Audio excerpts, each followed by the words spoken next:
Hi, so I was coming into this ready to make a different video, but then Greg and Mitch...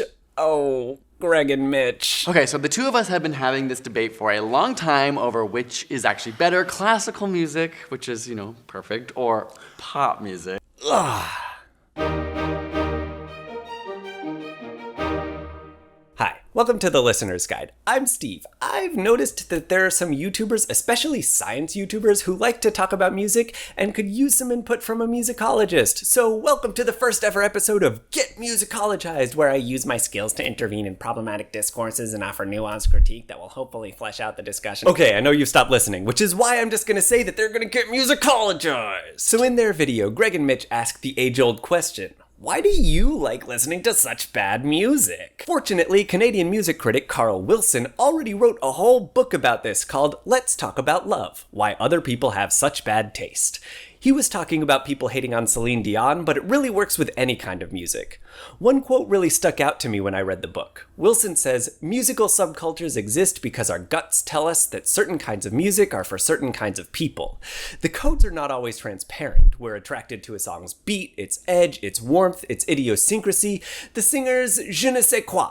We check out the music our friends or cultural guides commend, but it's hard not to notice how these processes reflect and contribute to self-definition, how often persona and musical taste happen to jibe. In other words, we like to think that we like music because of the sounds, but more often than not, we care more about the people making them. And you'll notice this in the way that Greg and Mitch talk about the music they like. Greg takes the side of pop music and likes it more or less because of its everyman appeal. Pop music is what people like.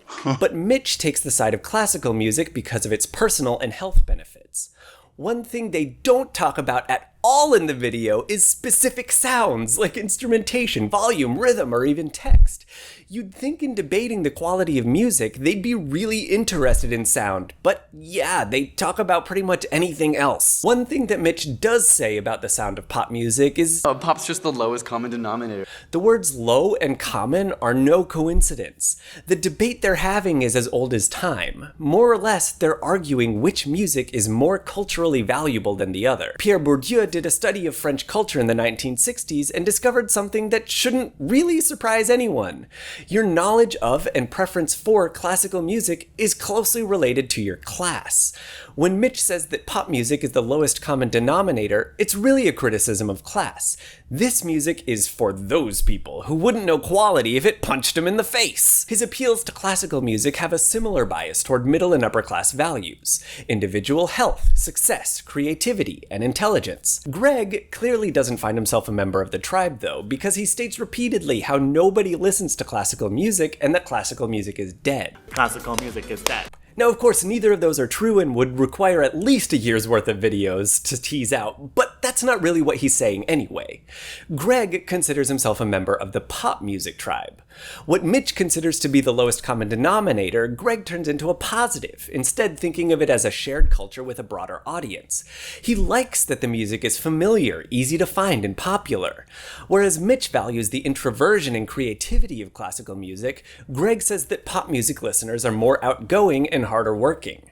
That kind of appeal to work ethic aligns more closely with, you guessed it, middle and working class audiences. This all comes back to what Greg calls the mere exposure effect.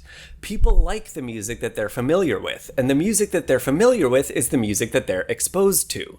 This tends to play out along lines of class, race, gender, and so on, because the music you're exposed to comes from the music you run into in your daily life, which depends on the community you're in.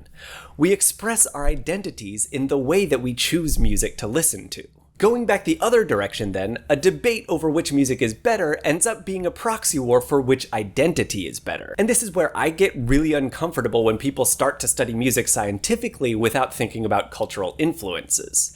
So many studies have touted the benefits of classical music, for instance. It's correlated to health, better academic success, creativity, and so on and so forth. But, yes, of course it is. It's also mostly for rich upper class people, and it's no secret that they live better lives than middle and working class people.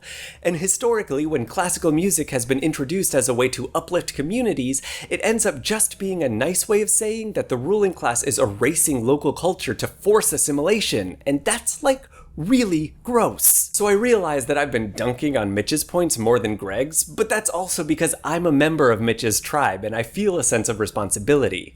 Most of what I listen to is classical music. I cried in the airport on the way back from VidCon because I was just thinking about the last act of Wagner's Die Walküre, which, like, there's a lot to unpack in that sentence alone, but basically I get it.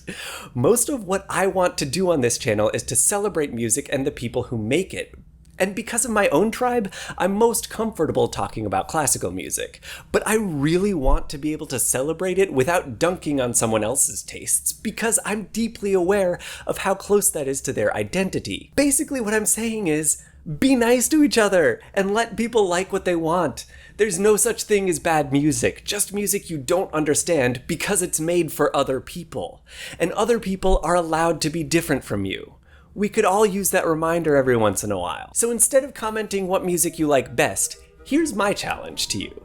Comment with a type of music you don't understand.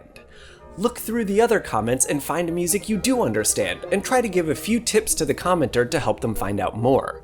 I'm curious to see what you come up with, and I'll be keeping an eye on the comments section to see how it goes. So thanks for watching this episode of The Listener's Guide. If you liked it, please do consider a donation on Patreon. I'm a poor grad student, and I could really use the help. Also, check out The Listener's Guide on Instagram. I've been posting some of my VidCon soundwalk footage there, and also pictures of my dog, if that's what you're into. And please, just be kind, be curious, and go listen to some good music. See you next time.